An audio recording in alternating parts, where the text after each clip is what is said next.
So we're out just walking Rex on this fine, beautiful morning in Estonia. Today we're going to talk about what we did on the Estonian Independence Day on the 24th of February 2022, celebrating 104 years of Estonian independence. So basically we started off the day by getting up really early. We made some pancakes, ready to have a breakfast with some of the community members in Dorma. And we had to get up early because you have to hoist in the flag. It's a ceremony that is done where you raise the Estonian flag at sunrise. So the sun was rising at I think about 7:32, and we basically played the anthem, the Estonian national anthem, and the flag was raised. After that, the Jõgeva County Mayor, she spoke and gave us a few words, as did the local pastor. Once we did that, we went into the village hall and we had some pancakes, some tea and coffee. But sadly on that day as well, as everyone is aware now, Ukraine was invaded by Russia. And for me it was a very somber day, because when that flag was being raised, it was very emotional for me, because I'm not even Estonian, but for 1 second, for this beautiful country to be invaded or have any kind of military incursion here would be a disaster. This country has its own culture, its own language, and Estonia has put a massive amount of effort in making this country a free and safe and friendly place to live. So it would be a crime against humanity, as is what's going on in Ukraine, to lose it all. Whilst we're eating our pancakes, Kristina was asked to talk a bit about her experience living in the UK, in Wales, and I was also asked to speak a little bit. I spoke a bit of Estonian, I demonstrated some of the Welsh language. The priest was particularly interested, as he had a degree in history, and I was just reciting some Welsh history that I roughly know about. I didn't say I was a historian, but he seemed to think I was. But I said, no, I'm just a science teacher, or was a science teacher. But we spoke at large about how is it that the Welsh language still persists. I said that one of the most important things that saved the Welsh language and why it's still here today really is because the Bible was translated into Welsh by William Morgan.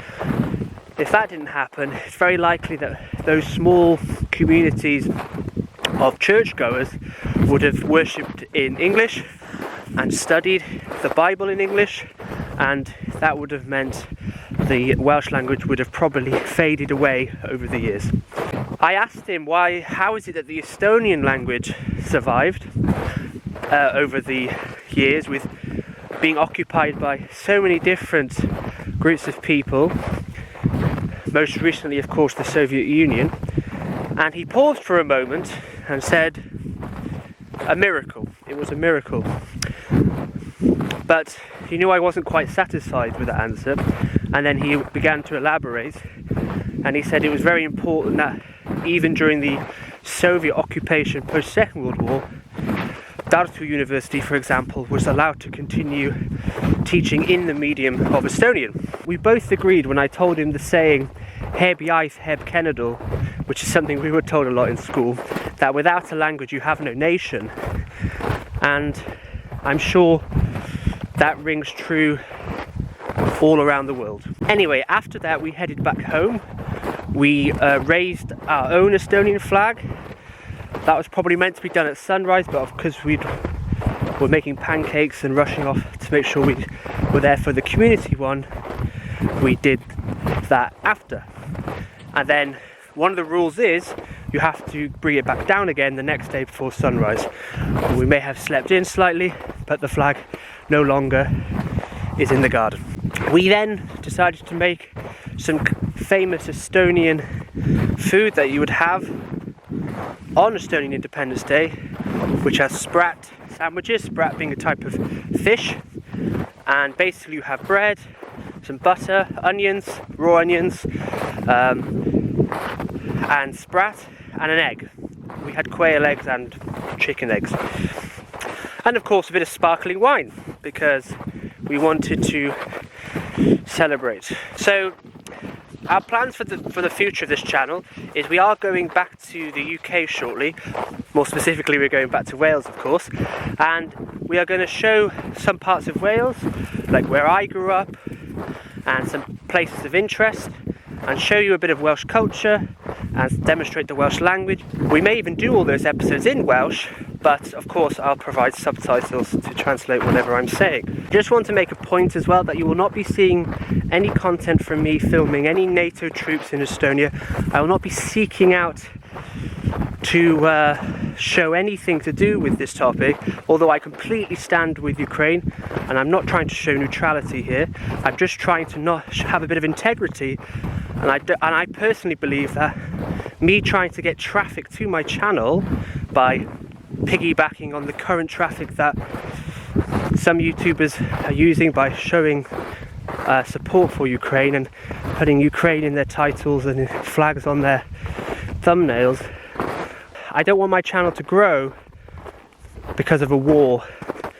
I don't want my channel to benefit from other people suffering in any way. It doesn't sit right with me.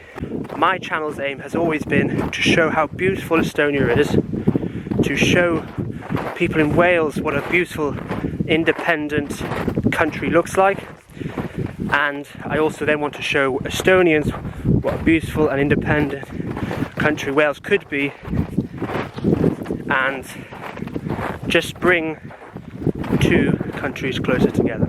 But today we are celebrating Kristina's 60th. We are celebrating Kristina's mother's 60th birthday. It's been cancelled a couple of times, the actual celebration of her birthday was quite a while back now. But we are going to have a celebration today. I'm going to surprise her by singing a Welsh song called Anfonaf Angel. I don't know if I'll actually be able to keep it together while singing that song, but we shall see. It's basically about someone who's passed away, and her last words to her husband or to a partner was, "I'll send you an angel to look after you." And it's just a lovely song.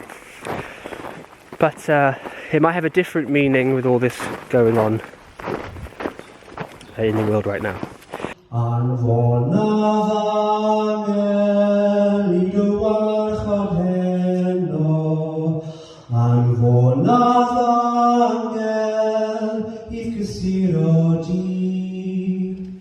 My sunderlais yn ddigon I chwalu holl ymheion Anfonaf